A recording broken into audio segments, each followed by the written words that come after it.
สบายดีพี่น้องสบายดีมาส้มไก่สวยข่อยอีกเด้อมันเนี่ยไข่แล้วได้6-7 หน่วยแล้วไข่แล้วพี่น้องไก่สิได้ลูกได้เต้าเพิ่นเด้อสวยๆงามๆเลย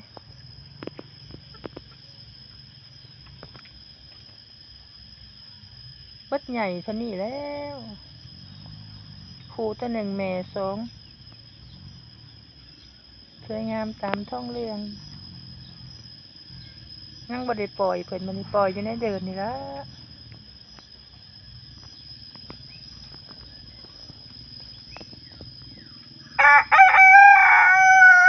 นั่นขัน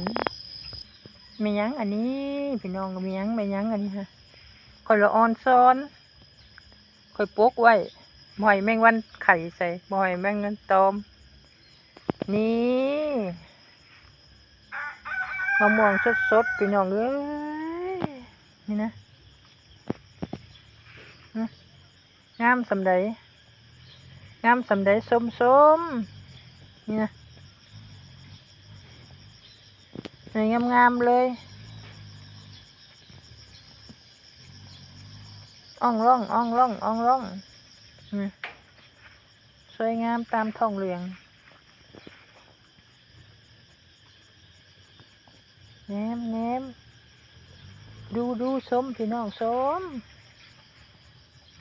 มะม่วงข่อยลายแท่ลายบ่าลายโพดลายโพเนี่ยเตียงหนึ่งเลยมิตรเหนื่อยงามๆเมาเด้อพยากกินเมาข่อยก็เลยบ่จักแนวสิเห็ดพี่น้องมันลายโพดลายโพกระดอกกระเดียนี่นะเต็มเตียงอะหยะเลยนะร้ายขนาดเลยนี่เขาปกไว้นี่จะพยายามกวนให้มันแล้วให้มันถั่วเนาะเพราะว่ามันสีดายนะหมากบุ้ยสุดงามเลยหมากนะขอสีดายข่อยอ่อนซ้อนมันกระเซ็นสวยๆงามๆเลย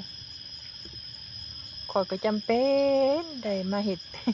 มากวนไว้พี่น้องเอ้ยมันแดดมากกว่าจะเอาตากกวนไว้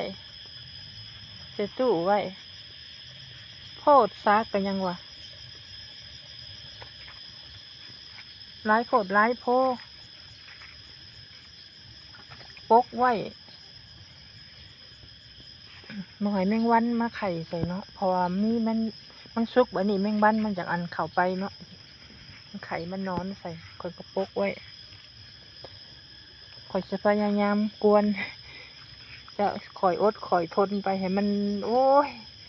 เสียดายมะม่วงเอาไว้กินยำบ่มีเห็ดแล้วมันนี่ก็ได้หมอบักใหญ่เลยยังบ่ทันได้แล้วเนาะในเตียงในแมนเบิดเลยมะม่วงนี่เป็นของคอยปกไว้นะสุดยอดเลยโคตรซะส้มธรรมศาสตร์พักข่อยอันนี้นะพักข่อยกำลังออกข่อยปลูกหมักแตงหมักถั่วกำลังออกเลยบรรยากาศสวยงามยามเสาเด้อพี่น้องยามเสานี่กระหมอกวนมะม่วงข่อยเมื่อนี่ใส่หม้อใหญ่เลยนี่นะใส่หม้อใหญ่เลยอัน2 มื้อก็ยามันจังแล้วก็ยามันข่อยเมื่อยข่อยการพักผ่อนเนาะเศร้าเมื่อยก็มาซุ้มไฟเขานี่หม้อบักใหญ่เลยมันเอาไม้พายเลยไม่อันนี้ข่อยเอาการเผาเนาะการเผาแล้วก็เขาก็มาหลีใบมันออกแล้วก็เห็ดแบบนี้เป็นไม้พายไม้คนเนาะข่อยว่าคิดว่าเบิดมือนี่คือสิบบก คือสิบบกข่อยคิดว่าเบิดมืออันนี้เพราะว่าข่อยใส่เครื่องหม้อเลย หม้อน้อยเลยโอ้ยบางหม้อมันร้ายเนาะบ่ทันบ่ไหวข่อยต้องเอาหม้อใหญ่ว่ะต้มไว้2 มื้อก็จังมันจังอันนั้นก็ยามัน แล้วตัวนี้เขาก็สิไปเฮ็ดตัวในเตียงหั่นอีกเนาะมองกระเซ็นมองอ่องหล่องนะอันนี้กระเซ็นกับมองหล่องปนกันเนาะ มันบ่บกข่อยก็มื้ออื่นข่อยก็ต่อเนาะกำลังผดออกแอกออกแอกออกแอกอยู่